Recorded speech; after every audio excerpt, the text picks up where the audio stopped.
அன்பார்ந்த உறவுகளுக்கு வணக்கம். இந்த காவிரி நதிநீர் உரிமைக்காக பல்லாண்டு காலம் தன்னுடைய வாழ்க்கை முழுமைக்கும் காவிரி உரிமையை மீட்டு தமிழ்நாட்டு மக்களுக்கு தந்துவிட வேண்டும் என்ற பெரிய போராட்டத்தில் தலைமை எடுத்து நடத்தி கொண்டிருக்கக்கூடிய எங்கள் அப்பா உள்ளிட்ட அனைவருக்கும், இந்த போராட்டத்தை நடத்துபவர்களுக்கும் எனது வணக்கத்தையும் வாழ்த்துக்களையும் சொல்லி துவங்குறேன். காவிரி நதிநீர் உரிமை மீட்பு குறித்து எனக்கு முன்னால் பேசியவர்கள் நிறைய விஷயத்தை பேசியிருக்கிறாங்க. ஒன்றுமில்லை, தமிழ்நாட்டினுடைய இந்த அரசியல் நிலைப்பாட்டில் அதிகாரத்தை கையில் வைத்திருக்கக்கூடிய ஐயா ஸ்டாலின் அவர்கள் உச்சநீதிமன்ற தீர்ப்பு வந்த பிறகும் கூட காவிரி நதிநீரை தமிழ்நாட்டு மக்களுக்கு மீட்டு தர முடியவில்லை என்ற ஒரு கோழைத்தனமான செயல்பாட்டில் தான் அவர் இன்று வரை இருந்து கொண்டிருக்கிறார் என்பதற்கான ஆகப்பெரும் உதாரணம் தான் இந்த போராட்டம். நாங்கள் என்ன சொல்றோம், ஒரு மாநிலத்தின் பிரதிநிதிகளாக உங்களோடு இணைந்து போராட நாங்கள் தயாராக இருக்கிறோம். தமிழ்நாட்டில் இருக்கக்கூடிய ஒட்டுமொத்த மக்களும் ஐயா ஸ்டாலின் தலைமை எடுத்தால் கூட பரவாயில்லை, ஒட்டுமொத்தமாக கூட்டமாக நின்று எதிரே இருக்கக்கூடிய காங்கிரஸ் கட்சியை பார்த்து, உனக்கு நாங்கள் வாக்கு வாங்கி கொடுத்தோம், உனக்காக வந்து போராடினோம், உனக்காக வந்து பேசினோம், தெரு தெருவாக பணம் கொடுத்தோம், கூடவே மிக்சி, கிரைண்டரு, இன்னும் சொல்ல போனால் பலூன், பிள்ளைகளுக்கு முட்டாய் பலூன் வரைக்கும் அங்கே கொடுத்து நாங்கள் வாக்கு வாங்கி உங்களை வெற்றி பெற செய்தோமே, அதற்கான நன்றி கடனாக நீங்கள் தர வேண்டாமா என்று நீங்கள் தயவு கூர்ந்து கேட்டாலும் சரி, எங்கள் தம்பி இடும்பாவனம் கார்த்திக் சொன்னது போன்று கைக்கு அழுத்தமும் காலுக்கு அழுத்தமும் கொடுத்து கேட்டாலும் சரி, அல்லது நீங்கள் வீரம் சரிந்த மகனாக போராடி கேட்டாலும் சரி, உங்களோட போராட்டத்தில் நாங்கள் இருப்போம். இந்த அழுத்தம் கொடுக்குற வேலையில நாங்கள் இருக்க மாட்டோம். அப்படி கேட்டு நீங்கள் வாங்கி கொடுத்துருக்கணும். ஆனா அதை செய்வதற்கு இவர்களுக்கு வழி இல்லை. இன்னைக்கு பாருங்க, காவிரி தாய் இருக்கிறாள் அல்லவா, இங்க ஆர்ப்பாட்டத்தினுடைய கண்டன முழக்கங்கள் போடும்போது வளர்ப்புத்தாய் காவிரி என்று பேசினாங்க. இல்லை, பெற்றதாய் காவிரி. அவள் பிறந்து வளர்ந்து தன்னுடைய புகுந்த வீடான தமிழ்நாட்டுக்கு வருகிறாள். அவள் இங்கே வந்து பல்லாயிரக்கணக்கான பிள்ளைகளை, பல லட்சக்கணக்கான பிள்ளைகளை பெற்றெடுக்கிறாள். அதனால்தான் அவள் இந்த மண்ணினுடைய மகள். ஏன் அப்படின்னா, இருந்து பார்த்தா எப்படியாச்சும் திறந்து விடுவாங்க அப்படின்னு தமிழ்நாட்டு மண்ணை முத்தமிடாமல் அவள் இறக்க மனமில்லாதவள். அவள் வங்க கடலில், அதுவும் காவிரி தாய் புரண்டு ஓடுகின்ற அந்த புகார் நகரில் வந்து அவள் காலடி தடம் படவில்லை என்றால் அவள் பிறவி பலன் அடைவதில்லை. அதனால போராடி பார்த்தால் மழை பொழிவை கொட்டினால் விடுறா திறந்து என்று விட்டு விட்டார்கள். இன்றைக்கு 1 லட்சம் கன அடி வந்து கொண்டிருக்கு. நாங்கள் என்ன சொல்றோம், ஒரு சட்டரை நம்ம போட்டோம்னு வச்சுங்களேன், ஆந்திரா என்னவாகும்? இதுவரைக்கும் அப்படி ஒரு பேச்சுவார்த்தையோ, அல்லது நம்ம யாரும் அவங்கள அழிக்க முற்படலை, ஆனால் அப்படி ஒரு பேச்சுவார்த்தையோ, அப்படி ஒரு திராணி உள்ள பதிலையோ இங்க இருக்கக்கூடியவர்கள் சொல்லி இருக்கிறாரா? இன்னைக்கு தமிழ்நாட்டு அரசியல்ல ஐயா ஸ்டாலின் அவர்கள் ஒரு முக்கிய அறிவிப்பு வெளியிட்டிருக்கிறார். அது என்ன அறிவிப்பு அப்படின்னா, நகர்ப்புறங்கள்ல, ஊராட்சிகள்ல, பேரூராட்சிகள்ல, மாநகராட்சி பகுதிகளில் இருக்கக்கூடிய பொதுமக்களுக்கான ஒரு பேரறிவிப்பு. அது என்ன அறிவிப்பு அப்படின்னா, யாராவது உங்களுக்கு வீடு கட்டுவதற்கான அங்கீகாரத்தை கேட்பதற்கு, அதிகாரத்தை கேட்பதற்கு உங்களுக்கு ஏதாவது மாமூல் கேட்கிறார்களா, அல்லது வீட்டை வேறு கட்டுமானப்படுத்துவதற்கு உங்களிடம் மாமூல் கேட்கிறார்களா, இல்ல தெரு குழாய் தண்ணி வருவதற்கான கூடுதல் கட்டணம் கேட்டு உங்களை துன்புறுத்துகிறார்களா, தெருக்கல்ல கஞ்சாவினால, குடியினால பிரச்சனைகள் எதுவும் நடக்கிறதா, அதனால ரவுடிகள் வந்து அட்டகாசம் செய்கிறார்களா, குண்டர்கள் வந்து கடை தெருக்கல்ல மாமூல் வசூலிக்கிறார்களா, எதுவாக இருந்தாலும் உடனடியாக நாங்கள் ஒரு எண் தருகிறோம், அதுக்கு தொடர்பு கொள்ளுங்கள். என்ன மொத்தத்தை இவங்களே செய்யலாம். தனித்தனியா செஞ்ச கவர்மெண்ட்டுக்கு வருமானம் வராதுல்ல, அந்த கூட்டங்கள் தானே நீங்க. அப்ப இத்தனை பிரச்சனைகள், இவ்வளவு மாமூல் வசூலுக்கள், இங்க இவ்வளவு ரவுடிசங்கள், இதெல்லாம் நடக்கிறது என்று அரசுக்கு தெளிவாக தெரிகிறது என்றால் அதை கட்டுமானப்படுத்துவதற்கு மக்கள் தான் தெரிவிக்கணும். ஏன்னா இங்க ஒரு சம்பவம் பொதுவலாக்கப்படவே இல்லை. நான் வாழக்கூடிய நாகப்பட்டினம் அக்கரைப்பேட்டை பகுதிக்கு, என்னோட கிராமத்துக்கு பக்கத்து ஊர் பொய்கை நல்லூர். அந்த இடத்துல ஒரு பொய்கை இருந்திருக்கு. ஒரு பொய்கை நல்லூர், அது தெற்கு வடக்காக பிரித்து அந்த ஊருக்கு பக்கத்துல இந்த செய்தி பரவலாக்கப்படவே இல்லை. தமிழ்நாட்டினுடைய நிலைமையை பாருங்க. டெல்லியில ஒரு சம்பவம் நடந்தது, உலகம் முழுமைக்கும் பேசப்பட்டது. எங்கோ ஒரு மூலையில் அங்கொன்றும் இங்கொன்றுமாக பெண்களுக்கு எதிரான பாலியல் வன்கொடுமை நடந்தது, பேசப்பட்டுக் கொண்டேதான் இருந்தது. ஆனால் இன்றையோடு 5 நாட்கள் ஆகிறது. நீங்கள் தெருவில் நடந்து போனால் 7 மணி 8 மணிக்கு மேல பெண்கள் தெருவில் நடமாடுகிறார்கள், அதனால குடித்துவிட்டு வருபவர்கள் பிரச்சனை செய்கிறார்கள் என்று ஒரு காலத்தில் பேசுனீங்க. அப்புறம் அணிந்து வர உடை சரியில்லை, அதனால இவங்களுக்கு இப்ப பாலியல் தொந்தரவு நடந்திருக்கு என்று பேசுனீங்க. வீட்டில் படுத்து தூங்கி இருக்கிறார் தன்னுடைய பெண் குழந்தையோடு, வீட்டில் படுத்து தூங்கின அந்த பெண்ணுக்கு, அவங்களுக்கு அந்த அம்மாக்கு 40 வயது, அந்த பிள்ளைக்கு 16 வயது. வீட்டுக்குள்ள புகுந்து பின்கதவை உடைச்சிட்டு ஒரு 27 வயது மதிக்கத்தக்க ஒரு பையன் போய் அந்த பிள்ளைய பாலியல் வன்கொடுமைக்கு ஆளாக்க முயற்சி செஞ்சிருக்கான். அந்த அம்மா எப்படியாவது தன் பிள்ளைய காப்பாத்தி விட்டுணும்னு கதவை திறந்துட்டு அந்த பிள்ளைய எப்படியா ஓடிடுமான்னு ஓட விட்டுருக்காங்க. ஒரு கணவரை இழந்த பெண், பக்கத்துல கூக்குரலிடவும் முடியல, வீடுகள்லாம் கொஞ்சம் தொலைவில் இருக்கு, சத்தமும் கேட்கல. எப்படியாவது தன் பிள்ளைய காப்பாத்திட்டோம் அப்படின்னு திரும்புறதுக்குள்ள அவன் ஒரு இரும்பு ராடு எடுத்து அந்த அம்மாவினுடைய பின்பக்க கழுத்துல தாக்கிடுறான். என்ன நடந்ததுன்னு அந்த அம்மாவுக்கு தெரியல. கிட்டத்தட்ட 1 மணி நேரத்துக்கு மேல அந்த இரும்பு கம்பியால அந்த பெண்ணை எவ்வளவு முடியுமோ அவ்வளவு தாக்கி விலா எலும்புகள் உடைக்கப்பட்டு அந்த போராட்டத்துல அவளோட கட்டவரல கடிச்சு துப்பிட்டான். இல்ல கட்டவரல் இல்ல, இப்ப துப்பி பல்வேறு சித்திரவதைகளை செஞ்சு, அடக்குமுறைகளை செஞ்சு, நிர்வாணப்படுத்தி, பாலியல் வன்கொடுமை செய்து, செத்த பிணத்தை போட்டு போயிட்டான். இன்னும் சொல்லக்கூடாத சொல்ல முடியாத பல ரணக்கொடூரங்களை செய்திருக்கிறார். பிறப்பு உறுப்பில் இரும்பு கம்பியால் தாக்கி நிலைகுலைந்து போயிருக்கிறான். திராவிட மாடலுக்கான சாட்சி இது. என்ன காரணம் சொன்னான் தெரியுங்களா? அவனை பிடிச்சு காவல்துறை ஒரு கை ஒரு கால்களை உடைச்சிருச்சு. என்ன காரணம் சொன்னான் தெரியுங்களா? என்ன நடந்துச்சுன்னே தெரியல, நான் கஞ்சா போதையில் இருந்தேன். இதற்கான காரணம் யார்? தமிழ்நாட்டில் ஒட்டுமொத்த கஞ்சாக்கள் இவ்வளவு சுலபமாக நடைமுறைக்கு வந்து மளிகை கடையில போய் சீரகம் கடுகு வாங்குற மாதிரி ஆயிப்போச்சு இன்னைக்கு கஞ்சாவினுடைய விற்பனை. நான் போய் காவல்துறையில போய் சொல்றேன், இந்த மாதிரி கஞ்சா விற்பனை நாகப்பட்டினத்தில் அதிகமாக நடந்து கொண்டிருக்கிறது, ஏதாவது செய்யுங்க அப்படின்னா, எங்க விக்குதுன்னு என்ன கேட்கிறாங்க. எங்க விக்குதுன்னு சொல்லுங்க, நாங்க போய் பிடிக்கணும். காவல்துறைக்கு சத்தியமா தெரியாதா? பெத்த பிள்ளைங்க தள்ளடிச்சு சத்தியம் பண்ணுங்க, எதையோ கண்டுபிடிக்கிறீங்க. எத்தனையோ வருஷத்துக்கு முன்னாடி நடந்ததெல்லாம் கண்டுபிடிச்சு தேடி எடுத்து சொல்றீங்க. கஞ்சா விற்கிறது கண்டுபிடிக்க முடியாது. மரியாதைக்குரிய அண்ணன் ஆம்ஸ்ட்ராங்கனுடைய கொலைகாரர்களை உங்களால கண்டுபிடிக்க முடியாது. இன்னும் இருக்கக்கூடிய பிரச்சனைகள் எல்லாம் என்ன இருக்கோ தமிழ்நாட்டில், அதை பத்திலாம் உங்களுக்கு தீர்வு கிடைக்க முடியாது. ஆனால் எது தேவையில்லாததோ எது தேவையற்றதோ அதையெல்லாம் செய்து முடிக்க முடியும். இப்ப இந்த பெண்ணினுடைய இவ்வளவு பெரிய கொடூரத்திற்கு காரணமா இருக்கக்கூடிய இந்த சூழலை உருவாக்கியது யார்? அதுலயே மதுவிலக்கு ஆயத்துறை அந்த அமைச்சர் பேசினார்ல, நான் எப்பவுமே அந்த திமுக அமைச்சர்கள் பெரிதா பேசுறதை நான் கேட்கறது இல்லை. என்ன பேசிட போறாங்க? இப்ப கூட எங்க அண்ணன் மரியாதைக்குரிய தமிழ்நாட்டின் முதலமைச்சர் எஸ் ஸ்டாலின் டெல்லியில பேசுவதற்கு அப்பாயின்மெண்ட் கேட்டிருக்கிறார். இங்க என்ன பேசிட்டாங்கன்னே தெரியல.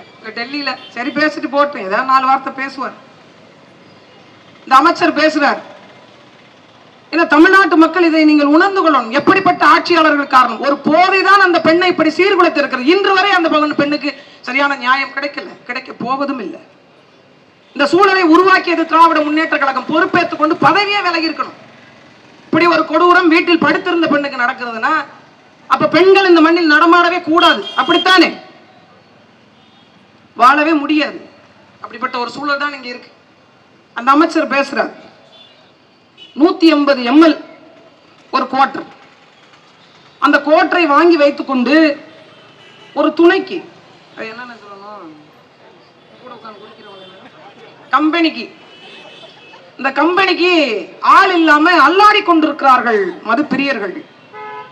அதுக்காக நேரம் எடுத்துக்கிறாங்க. 10 நிமிஷம் 15 நிமிஷம் காத்திருக்க வேண்டியதா இருக்கு. இல்லைன்னா போய் அப்படியே இந்த கட்டிங்க கோட்டரை குடிச்சிட்டு போன உடனே அவங்க எல்லா வேலையும் பார்த்துருவாங்க. அதுல அந்த ஆட்களுக்கு தேடி 20 நிமிடம் 30 நிமிடம் காத்திருக்க வேண்டிய அவல சூழ்நிலைக்கு குடிகாரர்கள் தள்ளப்படுகிறார்கள். அதனால 90-90 பிரித்து வரக்கூடிய தீபாவளி போனஸாக 90 கொடுப்போம் நாங்க. அதுல ஒரு மூஞ்சி போட்டிருக்காங்க பாட்டில்ல. எனக்கு என்னமோ அந்த மூஞ்சி ஏற்கனவே பார்த்த மூஞ்சியா இருக்கு.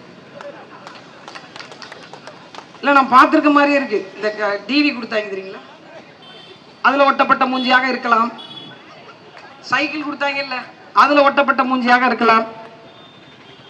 இந்த புயல் நிவாரண நிதிக்கு ஒன்று கொடுத்தாங்க பத்தி அவர் பையி, அதுல ஒட்டப்பட்ட மூஞ்சியாகவும் இருக்கலாம். என்னமோ மூஞ்சி பழக்கப்பட்ட மூஞ்சி மாதிரியே தெரியுது. நிறைய நேரம் பார்த்துருப்போம். இந்த மூஞ்சியை போட்டு ஒரு பாட்டில் வச்சு இனிமே உங்களுக்கு கட்டிங் 90 ml நீங்கள் காத்திருக்க தேவையில்லை உங்கள் கம்பெனிக்காக. பிரச்சனை இல்லை. தமிழ்நாட்டிலுடைய ஆக பெரும் பிரச்சனை. ஒரு உச்ச நீதிமன்றம் தீர்ப்பு தந்த பிறகும் கூட அதை வாங்கி கொடுக்க திராணியற்ற இந்த அரசு என்னென்ன சொல்றான் பாருங்க. இன்னும் இது ஒரு பக்கம். நான் வந்து இப்பதான் எழிலரசிட்ட காமிச்சிருந்தேன். மார்ச் மாசம் 595 ரூபா கட்டினேன். மே மாசம் 1056 ரூபா கட்டினேன். நான் என்னடா பாவம் பண்ணேன், ஜூலை மாசம் 2566 ரூபா மின்சார கட்டணம். இதை பற்றி மக்களுக்கு கவலை இல்லை. ஒன்றை புரிந்து கொள்ளுங்க, நான் 1000 ரூபாய் பணம் வாங்குறது இல்லை. 1000 ரூபாய் பணம் நான் வாங்குறது இல்லை. ஆனா இங்க இருந்து தான் போகுதுன்னு நினைக்கிறேன். ஒரு பக்கம் சாராய கடைகள்ல இருந்து, ஒரு பக்கம் மின்சார கட்டணம் உயர்வுல இருந்து. இவர் தான் பேசினார். எனக்கு அந்த குரல் வரல, நான் போன்ல வச்சிருக்கேன், எடுத்து காமிக்கிறேன். இது மின்சாரமா அல்லது மின்சார கட்டணமா? தொட்டால் சாக்கடிக்கிறதே. மின்சாரத்தை தொட்டால் தான் சாக்கடிக்கும், ஆனா மின்சார கட்டணத்தை பார்த்தாலே சாக்கடிக்கிறதே என்று சொன்னவர் இவர் தான். ஆனா இன்றைக்கு 4வது முறை மின்சார கட்டணம் உயர்த்தப்பட்டிருக்கு. நமக்கு அதை பத்தி எல்லாம் ஒரு கவலையும் இல்லை. அதை பற்றி பேசுவதற்கும் இங்க ஆள் இல்லை. சரி, வீடுகளுக்கு 200 யூனிட்டுக்கு கீழே பயன்படுத்துறவங்களுக்கு பிரச்சனை இல்லை. சின்ன சின்ன தொழிற்சாலைகள், சின்ன சின்ன இந்த மைக்ரோ இண்டஸ்ட்ரி அப்படின்னு சொல்லக்கூடிய சின்ன தொழிற்சாலைகள், சிறு வியாபாரிகள், இவர்களுடைய நிலைமை என்ன சிந்திச்சு பார்த்தோமா? இந்த மின்சார கட்டணம் உயர்வால் விலைவாசி ஏறுமா ஏறாதா? அத்தியாவசிய பொருட்களுடைய விலை ஏறுமா ஏறாதா? இதை பற்றிய சிந்தனை உண்டா? ஒரு பக்கம் வாழவே முடியாத அளவிற்கு கொலை, 3 மாதத்தில் 150 கொலை, கட்டவிழ்த்து விடப்பட்டிருக்கிற ரவுடிசம். என்ன பண்றாங்க? காவல்துறைக்கு ஏன் தமிழக அரசு மூலமாக அழுத்தம் வரல என்ற கேள்வி இருக்கா இல்லையா? இப்ப எத்தனை காலத்திற்கு நாம் தாங்கி கொண்டு போக போகிறோம்? எத்தனை காலத்திற்கு? ஒரு தலைவர், ஒரு தேசிய கட்சியினுடைய மாநில தலைவர், அவருக்கு பாதுகாப்பு இல்லைங்க. பட்ட பகல்ல அவங்க வீட்டு வாசல்ல கூலிப்படையினரை ஏவி கொலை செய்ய முடியுது அப்படின்னா தமிழ்நாட்டினுடைய அரசியலை என்னவென்று சொல்வது? ஏன் மக்கள் பெருந்திரளாக போராடல? ஒரு கட்சியினுடைய மாநில தலைவருக்கே இந்த நிலைமை என்றால் சாமானிய மக்களுக்கான நிலை என்ன? இதை கேட்டு மக்கள் திரண்டு போராட வேண்டாமா? அதே போன்றுதான் காவிரி பிரச்சனையும். இது ஏதோ ஒவ்வொரு முறையும் காவிரியில தண்ணி தர மாட்டேன்னு சொல்றாங்க. அந்த நேர போராட்டம் அப்படியே கலந்து போய்விடுகிறோம். அதிலும் குறிப்பா என் தம்பி சொன்னது மாதிரி இது 3லிருந்து 4 மாவட்ட பிரச்சனை தான். தமிழ்நாட்டுடைய ஒட்டுமொத்த பிரச்சனையும் இல்லை. இங்கு விளைவிக்கக்கூடிய அரிசிகளை மற்றவங்க எல்லாம் சாப்பிடுறது இல்லை. இங்க இருக்கிறவங்க மட்டும் தான் சாப்பிட்டுக்கிறது. இங்க இருக்கிற மட்டும்தான் இந்த நெல்லை நாங்க மட்டும் தான் உண்றோம். இந்த அரிசியை, இங்க விளையக்கூடிய காய்கறிகளை இந்த 4 மாவட்டத்து மக்கள் தான் சாப்பிடுகிறார்களா? ஆனா யாரும் போராடல. நடந்தாய் வாழி காவேரி, அந்த காலத்துல அது சினிமால எழுதப்பட்ட பாட்டா கூட இருக்கலாம். நடந்தாய் வாழி காவேரி, நானிலமே சிறக்க நன்மையெல்லாம் நடக்க நடந்தாய் வாழி காவேரி. அப்ப நானிலம் சொன்னது என்ன? அகத்தியர் காலகட்டத்துல சொல்லப்பட்டது 4 வகை நிலங்கள்.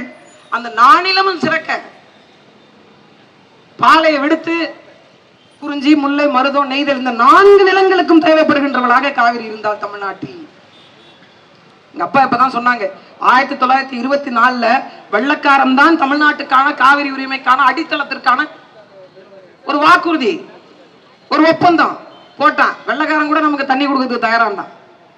ஆனா இவர்கள் தயாராக இல்லை. ஒரு சொந்த கட்சியில இருக்கக்கூடிய, ஒரு கூட்டணி கட்சியில இருக்கக்கூடிய, பக்கத்து மாநிலத்தில் இருக்கக்கூடியவர்கள்ட்ட கேட்டு உங்களால தண்ணி வாங்கி தர முடியாது என்றால் இங்க இருக்கக்கூடிய விவசாய மக்களுடைய வாக்குகளை நீங்கள் என்ன சொல்லி அறுவடை செய்தீர்கள்? அதுல எங்க அண்ணன் மரியாதைக்குரிய அன்புமணி அவர்கள் பேசுறாங்க, பட்ஜெட்ல தமிழ்நாட்டுக்கான சிறப்பு திட்டங்களோ தமிழ்நாட்டினுடைய பேரே இல்லை.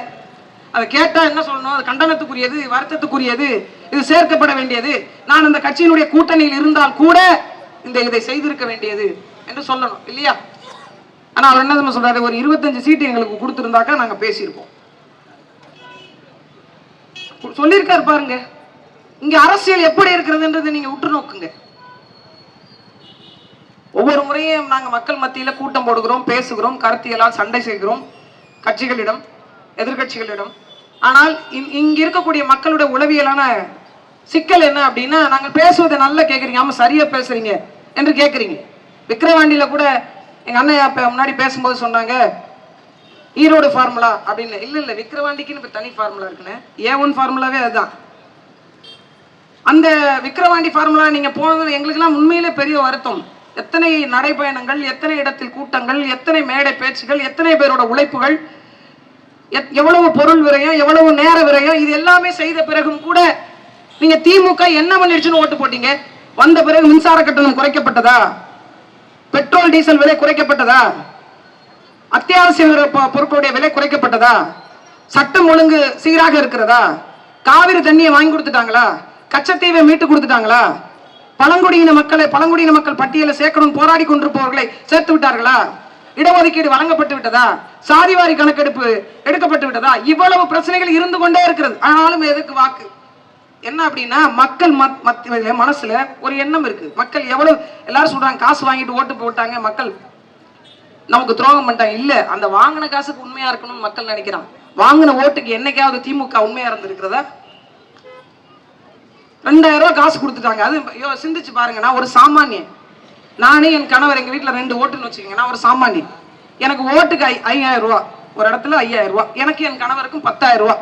அது இல்லாம 18 நாள் தொடர்ந்து காலையில கிளம்பி அவங்களோட நடைபயணம் போயிட்டு மத்தியானம் உணவு முடிச்சுட்டு மாலை கொஞ்ச நேரம் நடைபயணம் போயிட்டு வந்தா எனக்கு 1000 ரூபாய். அப்ப நான் 18 நாள் அந்த நடைபயணத்துக்கு போறேன், துண்டை போட்டுக்கிட்டு கொடி எடுத்துட்டு போறேன். எதுக்கு போறேன்லாம் எனக்கு கேட்க கூடாது, எனக்கு தெரியாது. எங்க வீட்டுக்காரர் ஒரு 18 நாள் வேலைக்கே போத்தவில்லை போறாரு. இது ஒரு 18000, 20, 18000, 36000 ஆச்சு. ஏற்கனவே 2 ஓட்டுக்கு 5000 ரூபாய் நான் வாங்கிட்டேன். 46000 ரூபாய். 46000 ரூபாய் 18 நாள்ல உழைக்காம என் வீட்டுக்கு வருகிறதுன்னா ஓட்டு யாருக்கு போடுவாங்க? சிந்திச்சு பாருங்க. ஒரு குடும்பத்துல ஒரு 2 பேர் இருக்கக்கூடிய ஒரு இடத்துல 46000 செலவழிச்சு தான் அவர்கள் 2 லட்சம் ஓட்டு வித்தியாசம், 1.5 லட்சம் ஓட்டு வித்தியாசத்தில் வென்றிருக்கிறார்கள். அப்ப இது இந்த சூழல் எப்படி இருக்கிறது? அரசியல் நாகரிகம் எல்லாம் அத்து போய்விட்டது. இங்கு அரசியல் நாகரிகமே கிடையாது. ஒட்டுமொத்தமாக அதெல்லாம் சீரழித்தது யார்? இவர்கள் தான். ஒருத்தர் பாட்டை பாடினார்னு பிரச்சனை, நாம் கேட்டேன்னே பிரச்சனை. கேட்டது குத்தமாப்பா. எங்க அண்ணன் கிருஷ்ணகுமார் ஐயன் சொன்ன மாதிரி 10 லட்சம் பேர் 10 கோடி பேர் பார்த்திருக்காங்க. இல்ல நானும் ஒரு ஆள்.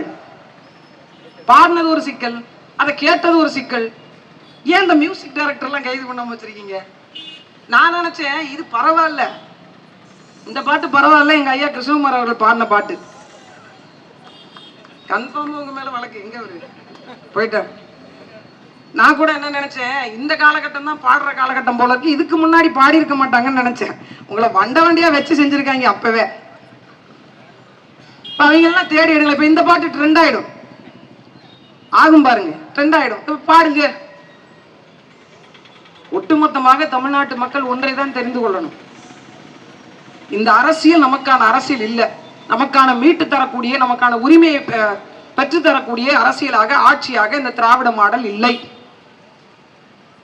இது நான் ஒரு இடத்துல சொன்ன இந்த பெண்ணுக்கான பாலியல் பிரச்சனை, இது ஒவ்வொரு இடத்திலும் நடந்து கொண்டேதான் இருக்கு. இதற்கு சரி செய்யணும் அப்படின்னா சரியான தலைமை வேண்டும், சரியான அரசு வேண்டும், சரியான ஆட்சி வேண்டும். அது தமிழர் நலத்துக்கான ஆட்சியாக, தமிழ் தேசிய இனத்திற்கான ஆட்சியாக அது மலர வேண்டும். அதற்காகத்தான் நாம் தமிழர் கட்சி ஒவ்வொரு தேர்தலின் போதும் உங்கள் வீட்டு முன்னால் வந்து நின்று ஒரு பெரிய மாற்றத்தை எதிர்பார்த்து நின்று கொண்டிருக்கிறோம்.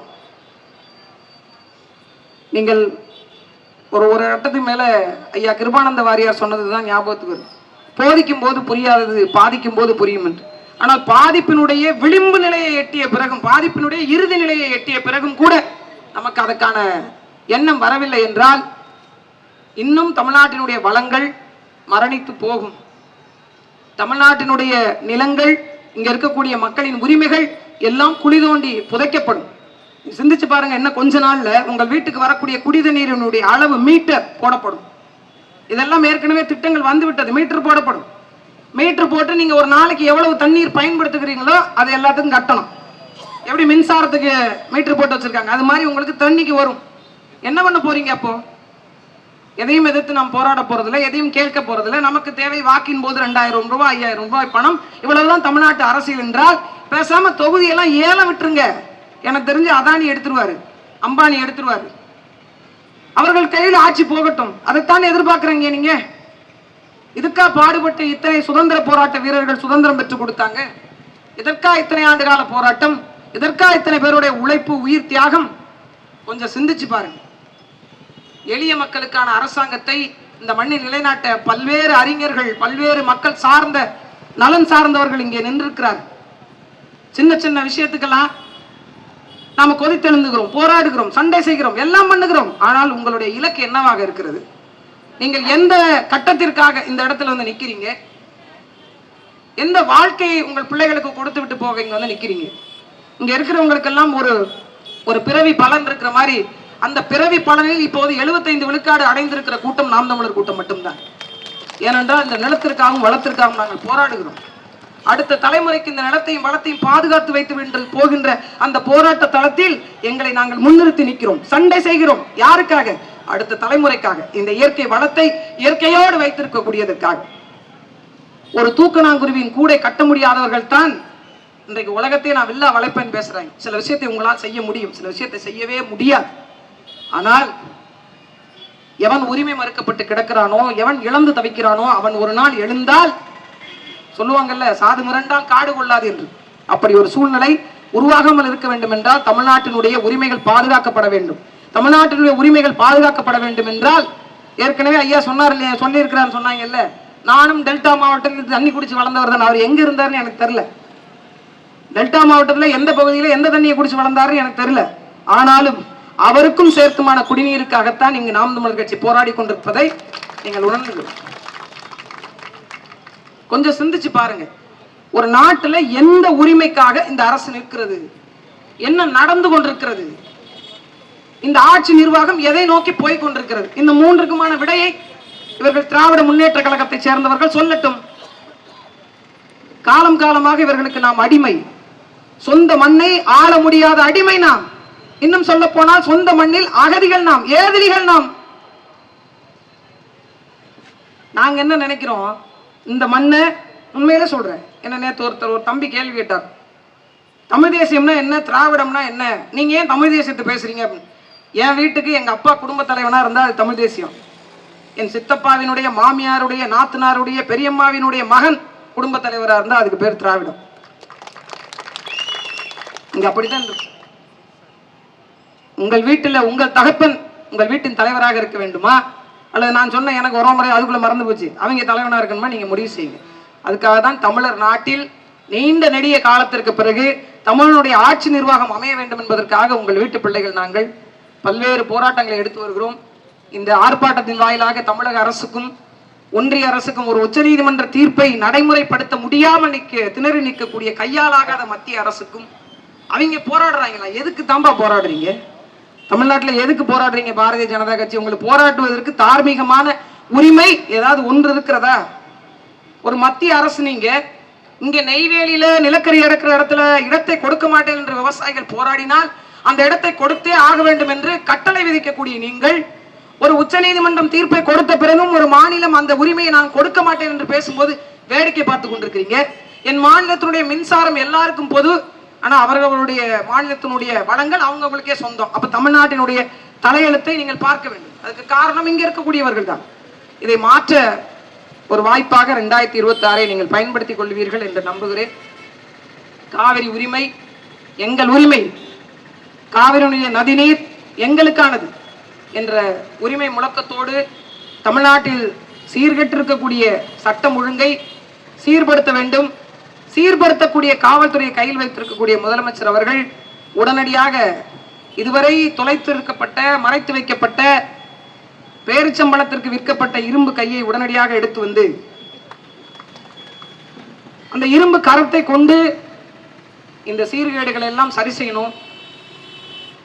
இது போன்ற கஞ்சா, இந்த பள்ளிக்கூடத்து பிள்ளைங்க பையிலெல்லாம் கஞ்சா இருக்கிற அளவுக்கு கஞ்சாவினுடைய பெருக்கம், இந்த மது குடிபோதை பெருக்கம், இதனால் நடக்கக்கூடிய சமூக சீர்கேடுகள் உடனடியாக நிறுத்தப்பட வேண்டும் என்பதற்கான ஒரு கோரிக்கையை இந்த ஆர்ப்பாட்டத்தின் வாயிலாக வைத்து விடைபெறுகிறேன். நன்றி, வணக்கம். நாம் தமிழர்.